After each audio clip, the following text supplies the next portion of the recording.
We're millennial friendly, so using media as a third language is acceptable. Remember the scene in Mulan where Mulan feels ashamed and insecure and the song Christina Aguilera sings, Reflection, is playing? Should I sing it? I want to sing it. I shouldn't sing it. Okay, I won't sing it. If you haven't seen it, I want you to take this moment to reclaim your childhood right to joy, questionable cultural expressions, and really good music and watch it. This is the Take Care podcast on the McKissick Health Network. We may encounter many defeats, but we must not be defeated. That in fact it may be necessary to encounter defeats so we can know who the hell we are. What can we overcome? What makes us stumble and fall and somehow miraculously rise and go on? I know that a diamond is a result of extreme pressure. Less time and less pressure and it's just crystal or coal or fossilized leaves or just dirt. But time and pressure will create a diamond. It is considered one of the most beautiful elements, and it's one of the hardest elements on our planet. For now, the lyrics go, look at me. You may think you see who I really am, but you'll never know me. Every day, it's as if I play a part. Now I see, if I wear a mask, I can fool the world, but I cannot fool my heart. Who is that girl I see staring straight back at me? When will my reflection show who I am inside? The older I get, the more I think about that song and realize how messaging gets internalized despite a person receiving direct instructions. In Mulan's case, she internalized her family's disappointment that she didn't fit the traditional mold within their culture. And she was a little clumsy at that tea house. Her and the cricket tore it up. But she felt trapped by the gender roles assigned to her and her overbearing father. She hid her power. She hid her desires and dreams. Remember in episode 1 when I told you how unhappy I felt in higher education and didn't know what to do? Remember in episode 2 when I told you during a meditation I envisioned a girl waiting impatiently on the floor while staring at a cracked door? And the girl was me. To understand both of those experiences, I had to do some deep reflection. I had to decide if my reflection would show the true me or the version of me I thought I was supposed to be. That meant I had to ask myself, who do I want to be? What does everyday life look like for that person? What do I need to stop doing? What do I need to start doing? Last week, I said you were a coward. This is supposed to be a safe space, but sometimes we must name it what it is. Making our less admirable traits sound sexier won't get the desired results we've been discussing or create a sustainable flow of joy. We need to be honest to change, not because we want to destroy our self-esteem. If you're thinking, Sierra, what about negative self-talk? Well, I won't kick someone when they're down, but I never said healing was pretty. Negative self-talk is a household phrase that's becoming as common as Lysol. People who struggle with multiple internal voices that repeat insults are often told to replace the voice with affirmations and tender phrases like, you're a beautiful butterfly, I can do anything, or you're a boss, babe. Although ending negative thinking cycles is an excellent step toward fully loving yourself and improving your mental health, more should be involved than we think. Internal dialogues can be a tricky thing.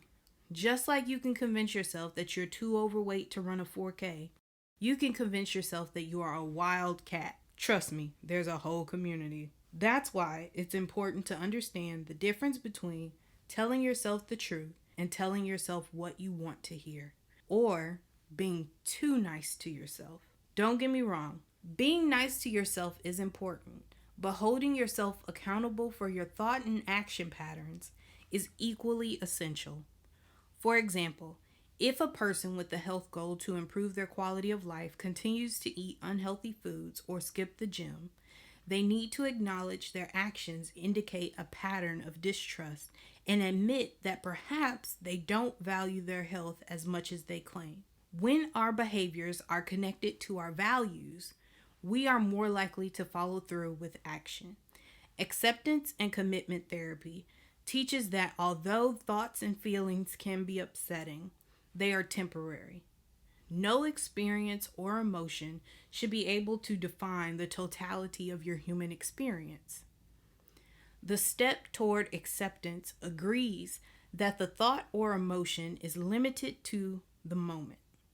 And through self awareness, a person can commit to changing their behavior. So, if we look at the last goal you set for yourself, would we see what you claim to value? Would your actions show your commitment to that goal? Or do you often break your promises? As always, I'll go first. If you've paid attention to me since 2017, you know that I have been trying like hell to become a member of the 5 a.m. club.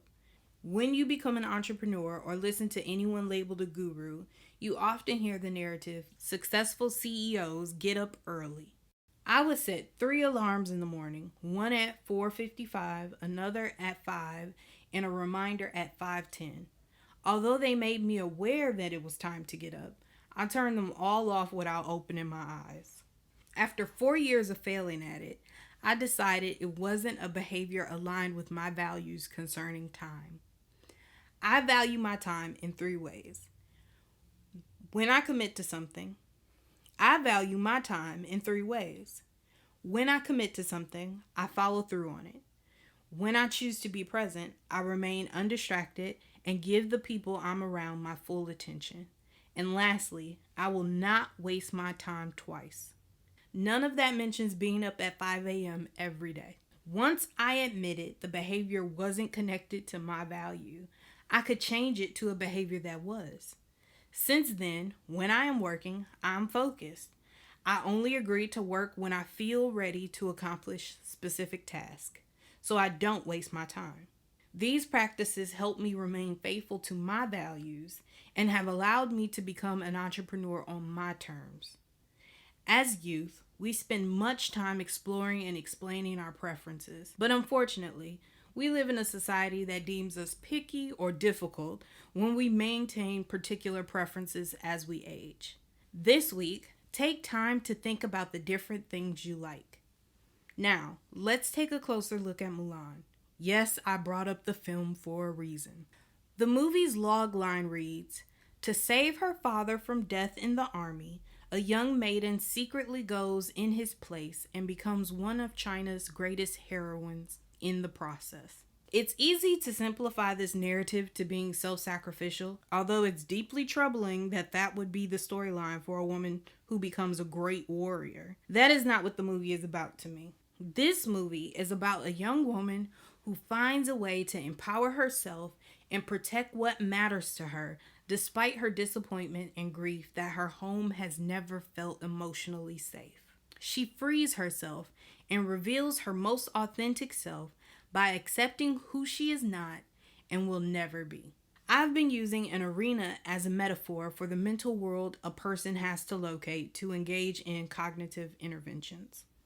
I've even called you a gladiator and a fierce lioness leading her pride, but you don't need to be any of that to have the life you want. You can be you, being honest with you, believing in you, trusting you, and most importantly, taking time to consider what you want and believe. You don't have to order armor from Amazon or start physically training for battle, unless that's one of your goals, and that's your business.